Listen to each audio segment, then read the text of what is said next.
نحمده ونستعينه ونستغفره ونستهديه ونعوذ بالله من شرور أنفسنا ومن سيئات أعمالنا. من يهده الله فلا مضل له ومن يضلل فلا هادي له. وأشهد أن لا إله إلا الله وحده لا شريك له وأشهد أن نبينا محمدا عبده ورسوله صلى الله وسلم وبارك عليه وعلى آله وصحبه أجمعين التابعين ومن تبعهم بإحسان إلى يوم الدين. أما بعد، كيف حالكم أيها الله وبارك فيكم ووفقكم لما يحبه ويرضاه. طيب، درسنا اليوم عن فراق الأهل.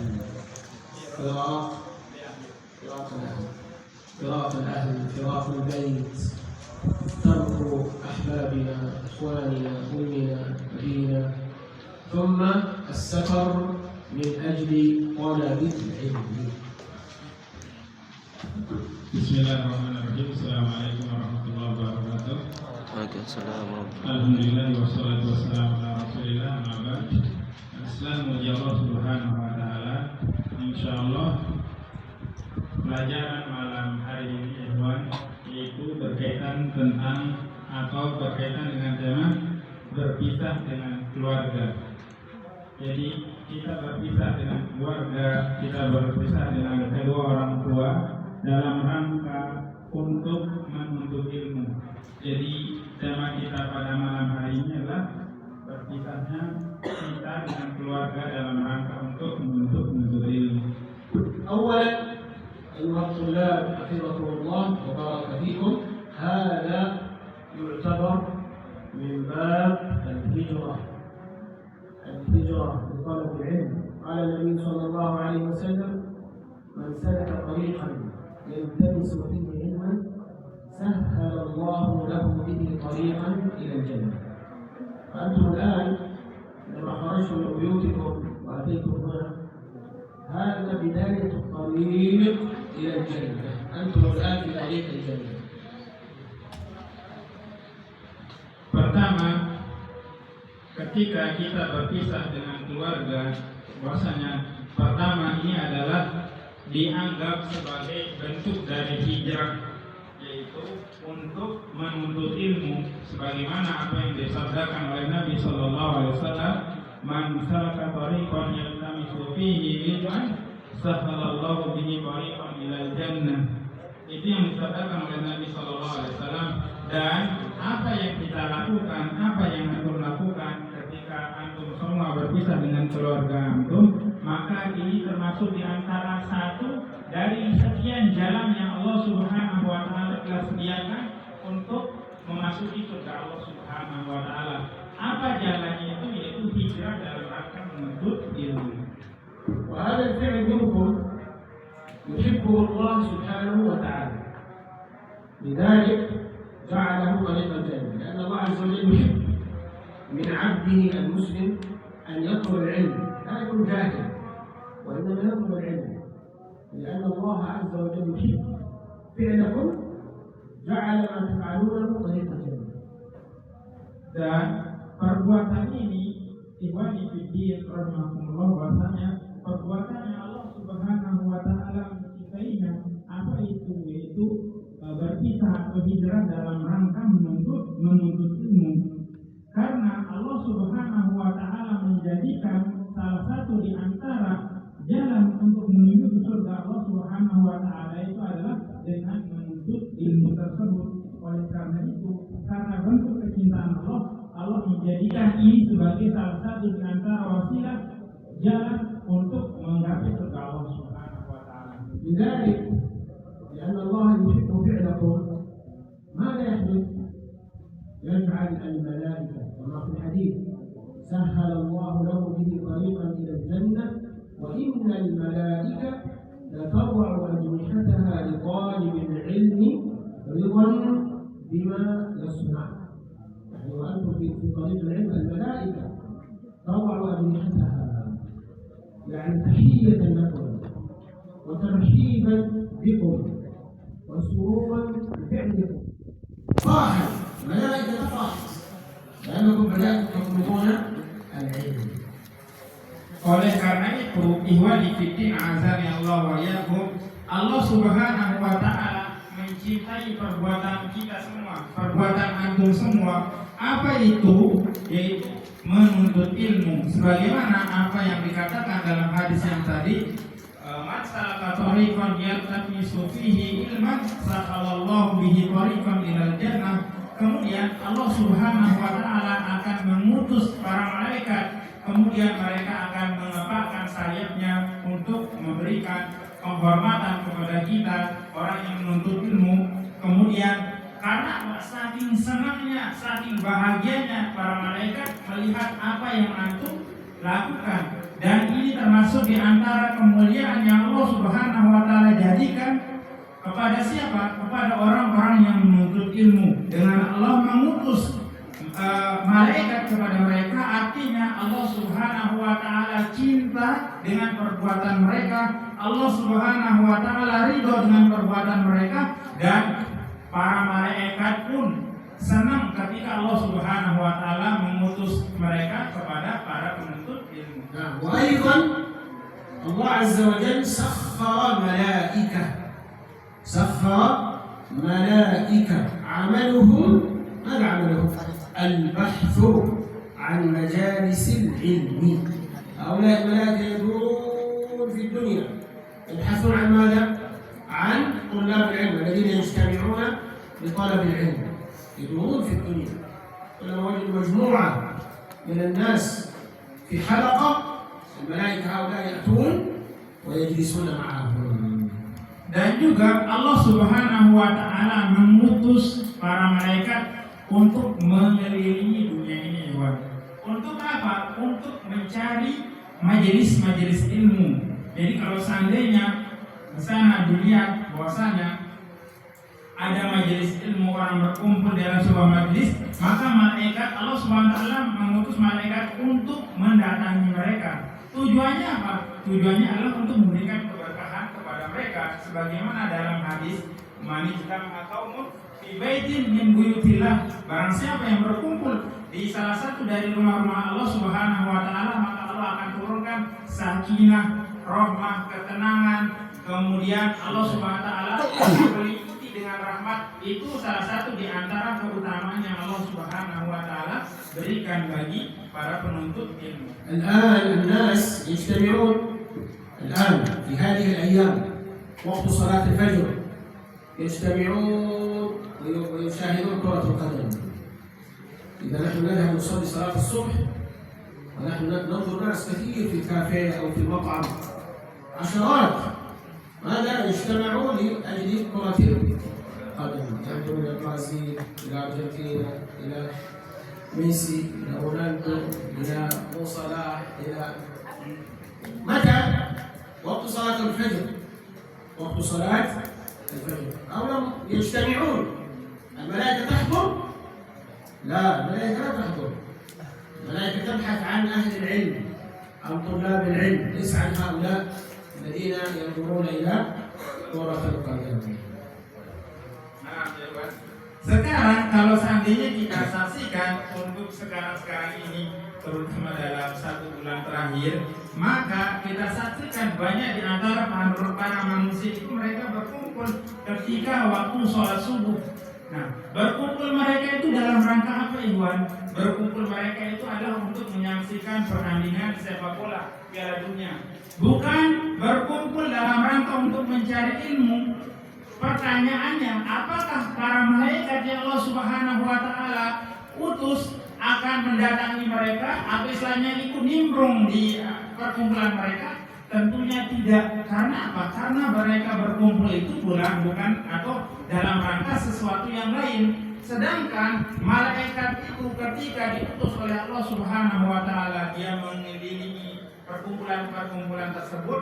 Yang didatangi itu adalah perkumpulan-perkumpulan atau majelis-majelis yang dimana yang dibahas di sana adalah ilmu. Apa itu? Qala Allah wa qala Rasul. Baru malaikat itu ikut nimbrung di dalam majelis tersebut. إذا أنتم ما شاء الله في مجلس خير، مجلس بركة، مجلس سكينة، مجلس وقار، مجلس تحضره الملائكة، فقولوا الحمد لله الذي هدانا لهذا وما كنا لنهتدي لولا أن هدانا الله. antum, kita semua berada pada majelis yang dimana di sana ada ketenangan, di sana ada karomah, kemudian di sana ada kemuliaan, kemudian di sana ada keridhaan Allah Subhanahu wa taala, itu majelis ilmu. Kita bersyukur kepada Allah Subhanahu wa taala karena apa? Karena Allah Subhanahu wa taala memberikan hidayah kepada kita sehingga kita bisa mengkaji, mempelajari ilmu, yaitu ilmu agama. الشيطان حريص على أن يجعلكم تحزنون وتشتاقون إلى بيتكم، إلى أمكم، إلى أبيكم، إلى طعام أمك اللذيذ، الراحة، الفراش. الشيطان يأتي إليكم بهذه الأفكار لكي تحزنوا.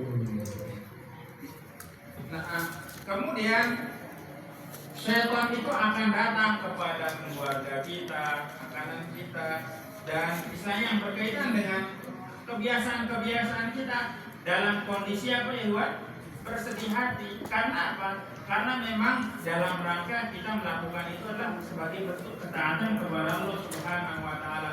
Jadi mereka itu ibarat kata itu tidak ada makanan. Karena apa? Misalkan ketika sebelum makan kita baca bismillah dan yang lain. Jadi mereka itu tahzanun, mereka itu bersedih hati dengan apa yang dia saksikan. لكن هنا كيف نطرد هذا الوسواس وهذه الفكرة الخبيثة التي تأتي من الشيطان؟ كيف نطردها؟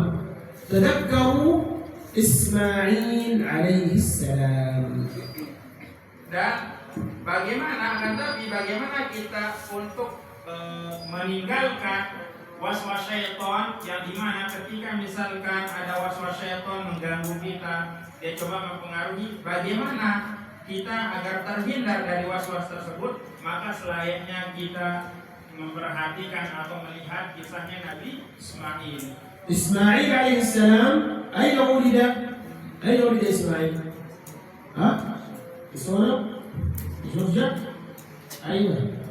في فلسطين. إسماعيل عليه السلام ولد في فلسطين، بلاد الأنهار، بلاد التين، الزيتون، الحدائق الجميلة، ولد هناك.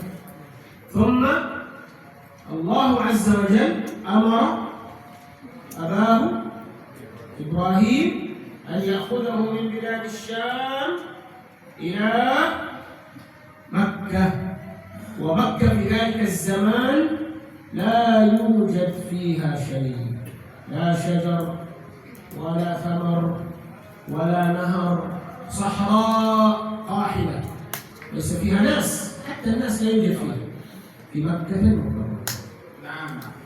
Tadi dikatakan bahwasanya kalau seandainya misalkan ada waswas syaitan, untuk menghindari waswas syaitan ini bagaimana caranya? Salah satu di antara caranya itu adalah kita memperhatikan, membaca dan mempelajari kisahnya Nabi Ismail.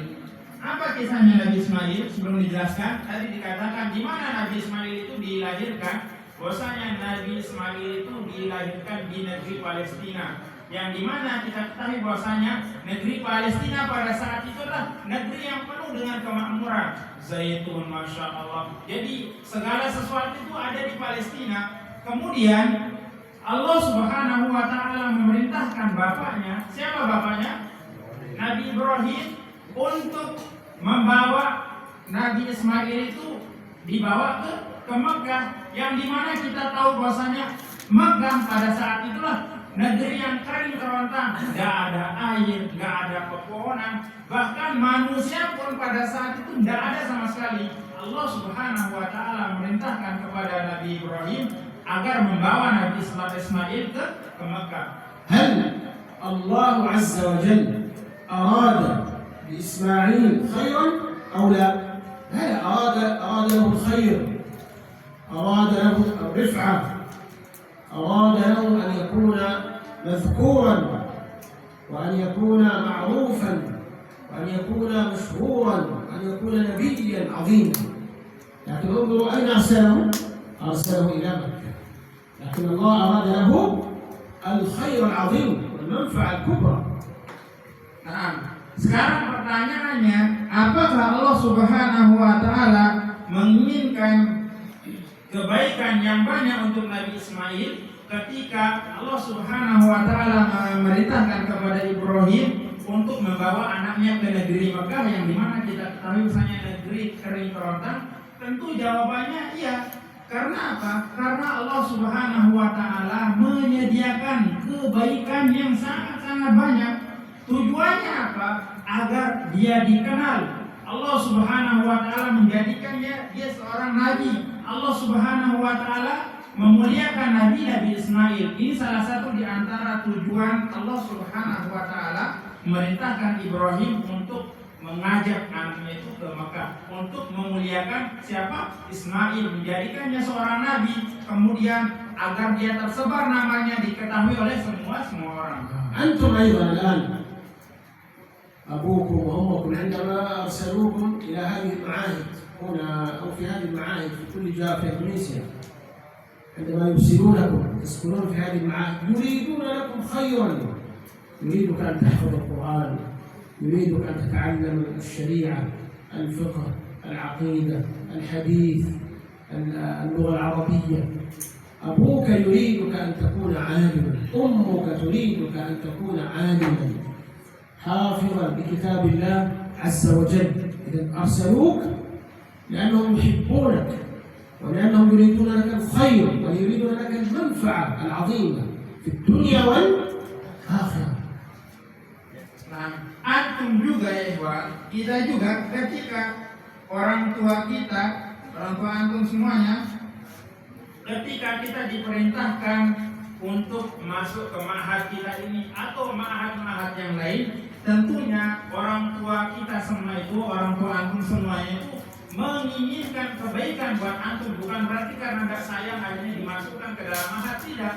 Akan tapi keinginan yang bagus agar apa? Agar antum bisa mempelajari Al-Quran, mempelajari akidah yang lurus, mempelajari fikih, hadis, dan bahasa Arab atau pelajaran-pelajaran syar'i yang lain. Tujuannya semata-mata adalah untuk kebaikan. Kebaikan kepada siapa? Kebaikan kepada antum, entah kebaikan yang ada di dunia ataupun di akhirat. Oleh karena itu mereka mengutus antum atau memasukkan antum ke ma'had-ma'had karena tujuan yang mulia tersebut. ولا تظنوا أن هذا الأمر سهل عليهم. لا تظنوا أن هذا الأمر سهل عليهم. هم أيضا يحزنون، هم أيضا يشتاقون، هم أيضا يفكرون كيف ابني، كيف ولدي، ماذا فعل اليوم، هل أكل، هل شرب، أيضا هم يحزنون كما أنت تحزن في البداية، هم كذلك يحزنون ويشتاقون لرؤيتك. Antum jangan mengira bahwasanya ini adalah sesuatu yang mudah bagi orang tua antum di sana. Mereka juga memiliki perasaan sebagaimana apa yang dirasakan oleh Nabi Ibrahim. Mereka itu sedih, mereka akan berpikir, anak saya di sana itu udah makan, sekedar apa dia sekarang, apa yang dilakukan. Mereka itu juga berpikir. Jadi jangan antum mengira bahwasanya ketika antum dimasukkan ke dalam ma'had, kemudian antum mengatakan orang tua saya tidak cinta kepada saya dimasukkan ke dalam pondok dan yang lain. Jangan sangka bahwasanya ini adalah perkara yang mudah. Ketahui bahwasanya ini adalah sesuatu yang berat bagi mereka. Karena apa? Karena perpisahan yang biasanya setiap hari berjumpa kemudian harus berpisah, maka ini adalah sesuatu yang berat juga bagi mereka. Lakin kullu fi sabilillah. Ma tajidunahu antum fi sabilillah. Wa ma yajiduhu aba'ukum wa ummahatukum fi sabilillah. Min ajli hadha ad-din, min ajli al-Quran, min ajli as-sunnah, min ajli at-tauhid. Kullu hadha alladhi naf'aluhu hatta ya'ud hadha al-mujtama' ila Allah wa ila syari'atillah wa ila kitabillah ila sunnati Rasulillah sallallahu alaihi wasallam. Akan tetapi ikhwani fiddin azani Allah wa iyyakum, ketahuilah bahwasanya ini semuanya itu adalah dilakukan karena Allah Subhanahu wa taala. Jadi Orang tua melakukan ini semata-mata lillahi ta'ala. Jadi kebaikan yang mereka dapatkan ketika mengutus antum ke ma'had dan ketika antum berada di ma'had juga dalam rangka fisabilillah, sama-sama kebaikan isinya. Sehingga apa? Sehingga sama-sama menuju kebermanfaatan atau sesuatu yang baik. Jadi sama-sama mendapatkan manfaat, sama-sama di jalan Allah Subhanahu wa ta'ala. Jadi tidak ada ruginya. Walaupun mungkin kita katakan kita berpisah, akan tapi di sana ada sesuatu yang lebih besar yang Allah Subhanahu wa ta'ala telah sediakan. Karena memang kita melandasinya itu adalah karena Allah Subhanahu wa ta'ala. Wa kama hadatha li Ismail alaihi salam min al-khayrat wal barakat wal ni'am al-'azimah, antum aydan sayahdathu lakum dhalik. بعد أن جئتم وتركتم بيوتكم أيضا أنتم الله عز وجل سيكرمكم ويعينكم ويصبركم ويساعدكم وتجدون خيرا عظيما.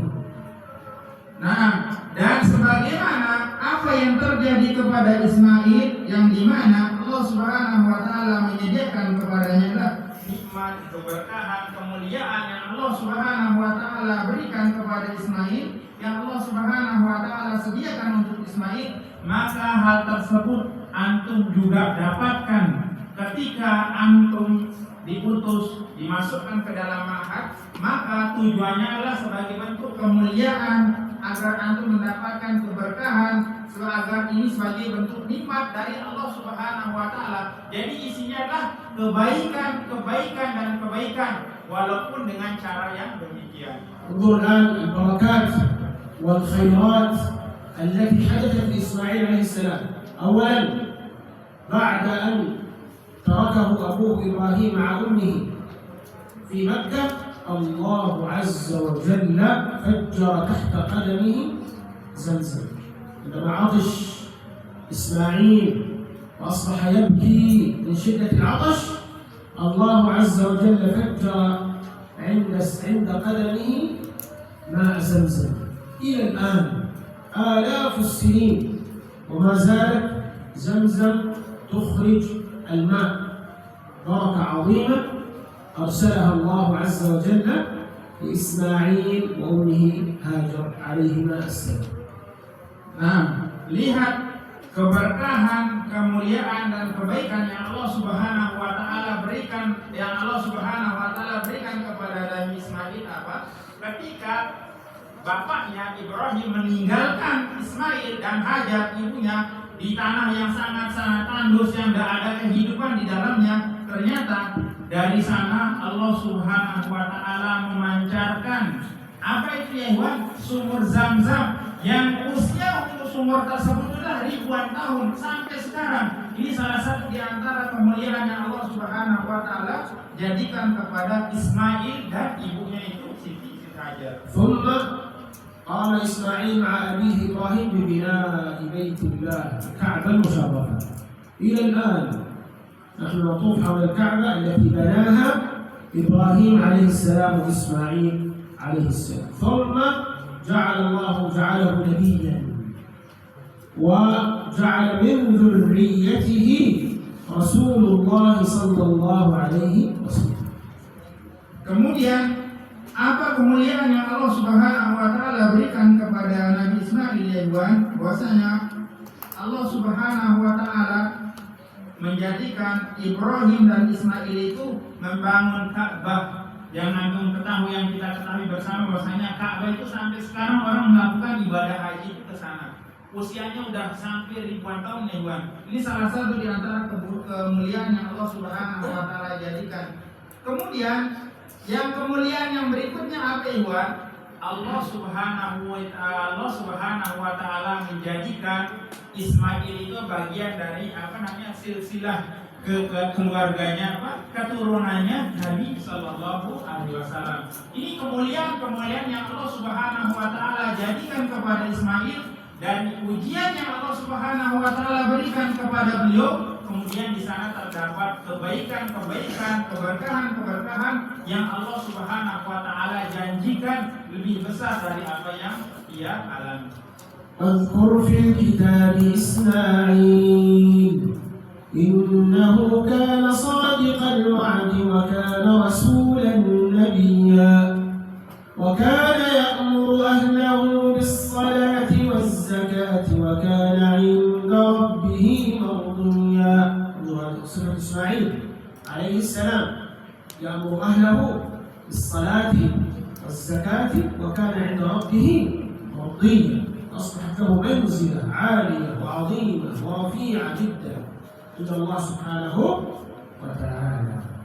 Lihatlah sifat yang Allah Subhanahu wa Ta'ala abadikan dari sifat-sifat Nabi Ismail dalam Al-Quran. Allah Subhanahu wa Ta'ala mengatakan bahwasanya Ismail memerintahkan kepada anak keturunannya untuk beribadah kepada Allah Subhanahu wa Ta'ala dan ridho terhadap Allah Subhanahu wa Ta'ala. Ini di antara sifat-sifat yang Allah Subhanahu wa Ta'ala abadikan tentang sifat Nabi Ibrahim di dalam Al-Quran. كل هذه الخيرات والبركات التي وجدها إسماعيل عليه السلام بدايتها ماذا؟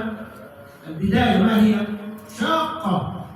البداية كان فيها مشقة وهجرة من الشام من فلسطين إلى مكة في أرض قاحلة صحراء. إذا البداية كانت محرقة. البداية كانت محرقة والنهاية كانت مشرقة. ما الفرق بين محرقة ومشرقة؟ العلماء قالوا من كانت بدايته محرقة كانت نهايته مشرقة. Semua kebaikan ini yang Allah Subhanahu wa Ta'ala jadikan kepada Nabi Ismail, kalau seandainya kita melihat apa awalnya maka awalnya itu adalah sebuah kesulitan yang sangat-sangat sulit. Allah Subhanahu wa Ta'ala memerintahkan Nabi Ismail untuk memindahkan anaknya dari negeri yang Masya Allah sangat-sangat makmur menuju negeri yang di sana itu tandus, kering, kerontang, tidak ada kehidupan, bahkan manusia pun tidak ada di sana. Coba antum lihat, kalau seandainya kita mau menyaksikan apa yang terjadi, awalnya ini adalah sesuatu yang sangat-sangat berat atau sesuatu yang sangat-sangat sulit, akan tetapi akhirnya itulah sesuatu yang membahagiakan, sebagaimana apa yang dikatakan tadi, muhriqah. Nah, barang siapa yang awalnya ini adalah sebuah kesusahan, maka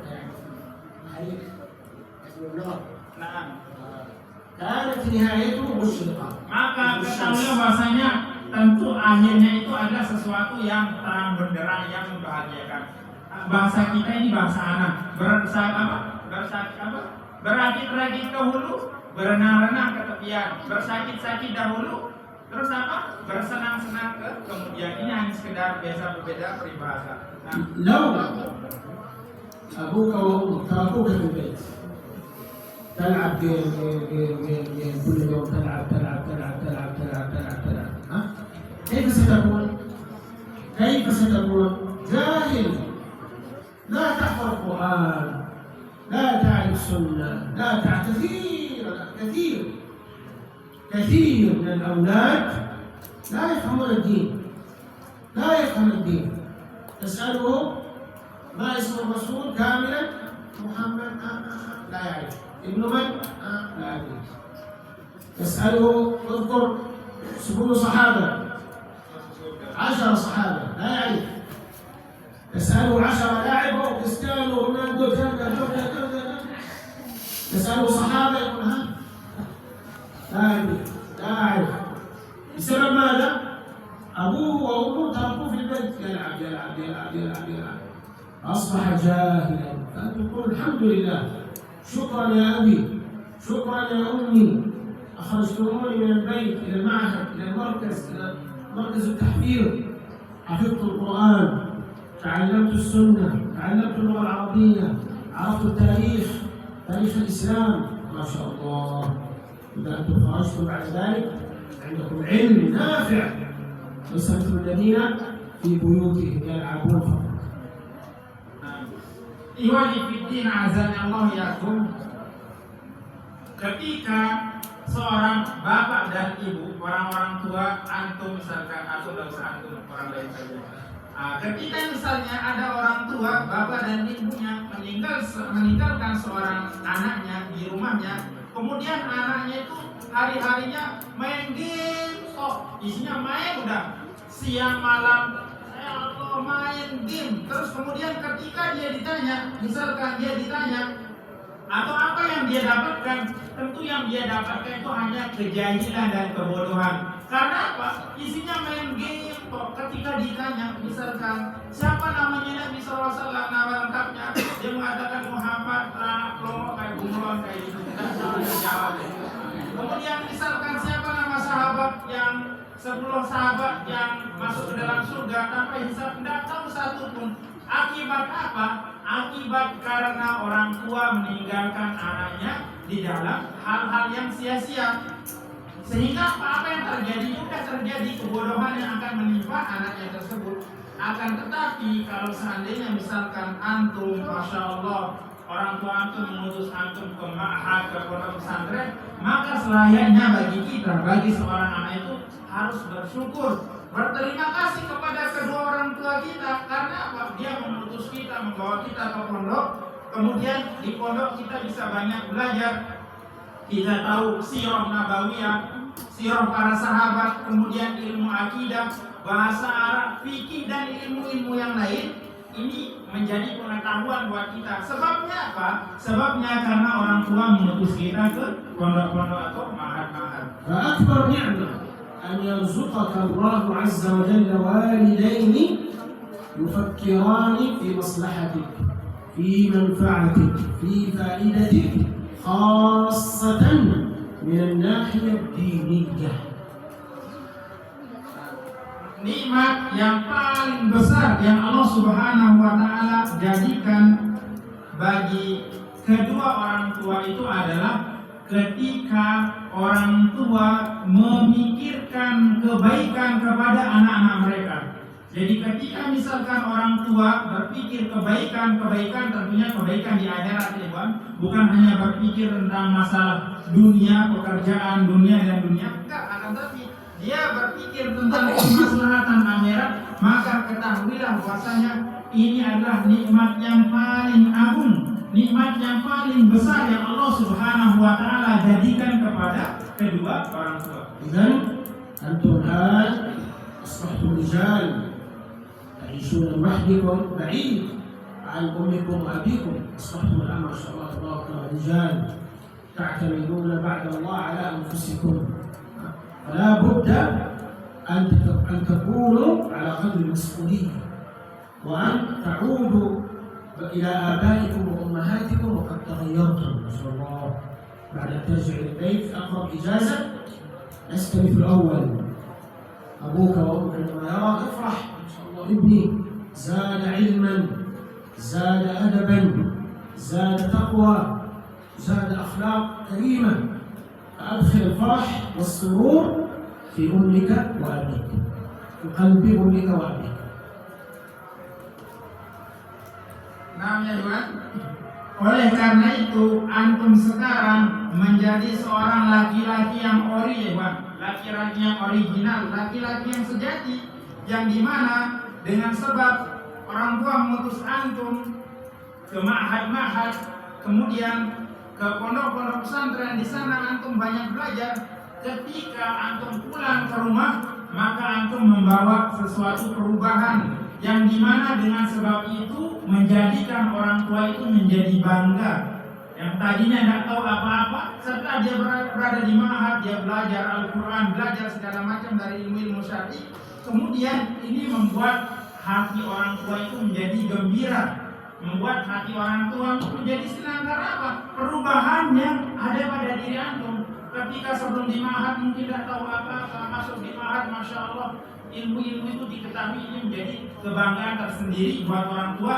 Dan antum menjadi laki-laki yang original, ya Bang. Tidak kawin, original. Artinya apa? Antum benar-benar memiliki value di masyarakat. وفقكم الله بكل خير وأسعدكم الله في الدنيا والآخرة. آخر الكلام وصلى الله وسلم وبارك على نبينا محمد وعلى آله وصحبه أجمعين. سبحانك اللهم وبحمدك أشهد أن لا إله إلا أنت أستغفرك وأتوب إليك. السلام عليكم ورحمة الله وبركاته. Waalaikumsalam.